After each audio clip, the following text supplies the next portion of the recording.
Triswaka akui kini bucin ke anak dibanding Nabila Maharani. Triswaka mengaku tidak lagi jadi budak cinta atau bucin ke istrinya Nabila Maharani. Bahkan hal itu diungkapkan Triswaka kepada istrinya, Nabila Maharani. Triswaka jujur kini tergila-gila kepada buah hati mereka Muhammad Garuda Swaka. Papa bucinnya sama Garuda Swaka dulu ya mah Nabilamu, tulis Triswaka di Instagram, Minggu, tanggal 4 Februari tahun 2024.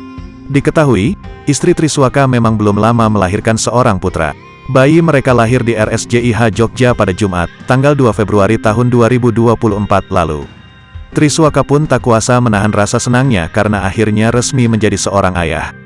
Dia bahkan menyebut pengalamannya menemani istri bersalin sebagai hal yang luar biasa. Alhamdulillah hari ini, tepat tanggal 2 Februari tahun 2024 anak pertama kami lahir bernama Muhammad Garuda Swaka di RSJIH Jogja bersama Dr. Mita dan tim. Terima kasih sudah menjadi orang yang selalu memberikan hal positif selama istri saya hamil sampai proses persalinan. Sungguh luar biasa, tandasnya.